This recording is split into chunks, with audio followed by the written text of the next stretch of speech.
Hello everyone, मैं मनोज आप सभी का कॉन्सेप्चुअल ज्ञान पर स्वागत करता हूँ। इंडियन पॉलिटिक्स में एक ऐसा वर्ड जो हम सभी को काफी ज्यादा सुनने को मिलता है, लेकिन उसका मतलब मोस्ट ऑफ द लोगों को नहीं पता। और आज के टाइम पे अगर आप न्यूज चैनल को बोलोगे तो सबसे ज्यादा वर्ड वो हाईलाइटेड आपको मिलेगा। वो वर्ड है ईडी, इन्फोर्समेंट डायरेक्टरेट। तो आज की इस वीडियो में मैं आपको बताने वाला हूँ कि ईडी होता क्या है और उसके क्या क्या मेजर फंक्शंस होते हैं। तो चलिए स्टार्ट करते हैं, समझते हैं ईडी है क्या। ठीक, तो The ED was established in the year 1956, जिसका हेडक्वार्टर established है in new Delhi. Now, ED is responsible for enforcement of Foreign Exchange Management Act 1999, in short FEMA, and there are certain provisions of Prevention of Money Laundering Act 2002। लेकिन यहाँ पर समझने वाली जो बात है वो ये है कि it is basically responsible for only two things. First, enforcement of all the provisions of FEMA, and there are some provisions of Prevention of Money Laundering Act. ठीक, अगर मैं आपको समझाऊं फॉरेन एक्सचेंज मैनेजमेंट एक्ट होता क्या है, तो उसके लिए सबसे पहले आपको समझना पड़ेगा कि फॉरेन एक्सचेंज कहते किसे। अगर मैं आपको एक बहुत ही सिंपल लैंग्वेज में बताऊं तो फॉरेन एक्सचेंज बेसिकली एक ग्लोबल मार्केट होता है जहां पर एक कंट्री की करेंसी को दूसरी कंट्री करेंसी में चेंज किया जाता है जब वो कंट्री दूसरी कंट्री के साथ किसी फाइनेंशियल ट्रांजैक्शन में आती है। ठीक है, तो बेसिकली ये भी हो सकता है कोई यहाँ का बिजनेसमैन या इवन गवर्नमेंट भी इस तरह की फाइनेंशियल ट्रांजैक्शन करती रहती है। तो इन ट्रांजैक्शन को करने के लिए there should be some rules and regulation जिसका फॉलो करना हर किसी को इंपॉर्टेंट है। वो rules and regulation basically come under the foreign exchange management act of 1999। ठीक है, इसे थोड़ा और ब्रीफ में समझते हैं। तो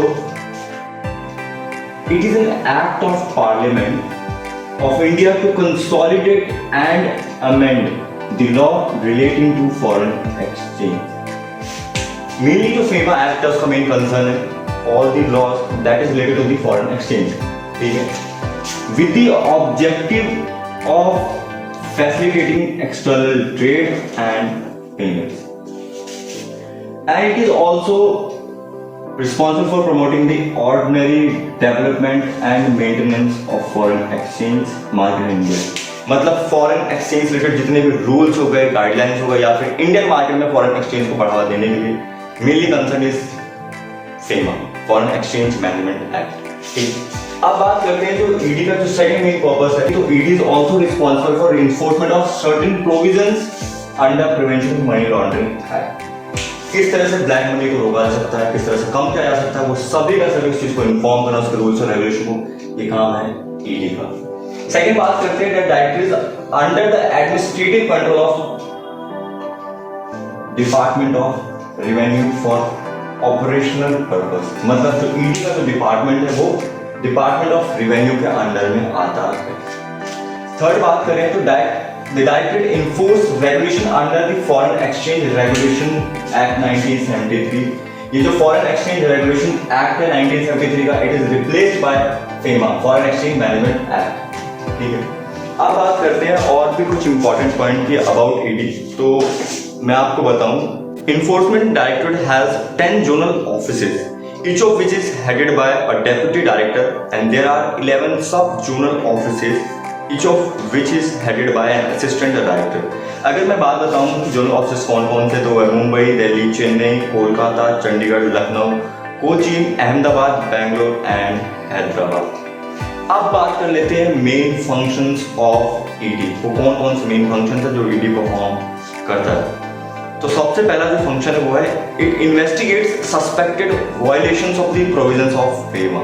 मतलब जो भी प्रोविजंस अगर कोई वायलेट करता है FEMA के, तो उन सभी को सस्पेक्ट करना ये काम किसका है, ईडी का। अगर मैं बात करूं सस्पेक्टेड वायलेशंस तो उसमें क्या क्या आता है, तो वो है non realisation of export proceeds, hawala transaction, purchase of assets abroad, possession of foreign currency in huge amount, foreign exchange violations and other form of violations under FEMA। तो जितने भी इस टाइप के वायलेशंस हैं उन सभी पे निगरानी रखने का काम है वो है ईडी का। सेकंड फंक्शन की बात करते हैं तो सेकंड फंक्शन ईडी का है वो ED collects, develops and disseminates intelligence information related to violations of FEMA 1999। The ED receives intelligence inputs from central and state intelligence agencies, complaint etc. अगर मेनली आपको पॉइंट समझाऊं तो अगर कोई भी प्रोविजंस वायलेट करता है फीमा के, तो उससे रिलेटेड जितनी भी इंफॉर्मेशन होगी वो सभी की सभी इंफॉर्मेशन लेने की पावर होगी ईडी के हाथ में, चाहे वो सेंट्रल अथॉरिटी हो या फिर स्टेट अथॉरिटी हो। ये सभी के सभी कॉर्पोरेट करेंगे ईडी के साथ, ठीक है। अगर मैं थर्ड फंक्शन की बात करूं तो थर्ड फंक्शन है to undertake search, seizure, arrest, prosecution, action and survey etcetera against the offender of PMLA, prevention of money laundering act, ठीक है। अगर कोई भी पर्सन PMLA ऑफेंस करता हुआ पाया गया, ठीक है, तो उसके अगेंस्ट जितने भी सुटेबल चार्जेस हो गए या फिर एक्शन लेने की सभी पावर किसके हाथ में, वो सभी की सभी पावर ईडी के हाथ में होती है।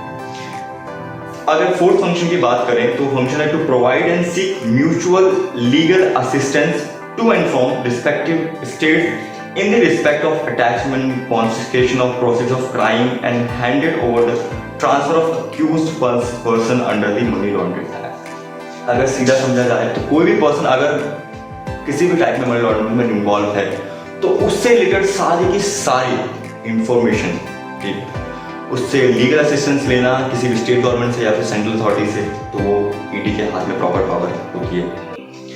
And last but not the list, to settle cases of violations of the erstwhile FERA 1973। मैंने आपको पहले बता दिया कि जो फॉरेन एक्सचेंज रेगुलेशन एक्ट 1973 है वो रिप्लेस कर दिया गया by the FEMA foreign exchange management act of 1999। तो उससे रिलेटेड जितने भी अगर उसके अंदर कोई केसेस है तो उनको भी हैंडओवर का पूरा काम कौन करेगा, ईडी करेगा। तो मेन अगर इन सभी बातों से मैं कंक्लूजन बताऊं तो ED is basically responsible for two things, ठीक है। अगर कोई भी person foreign exchange management act के प्रोविजंस को वायलेट करता है या फिर कोई भी person prevention of money laundering act के कोई प्रोविजन को वायलेट करता है तो उन पर पूरे के पूरे चार्जेस, पावर लेने की ताकत वो ईडी के हाथ में होती है। तो इस तरह का फंक्शन कुछ ईडी परफॉर्म करता है हमारे सिस्टम में, ठीक है, जो मैंने आपको डिस्कस किया। होप ये सारे पॉइंट्स आपको समझ आए हों, ठीक है, and thank you so much.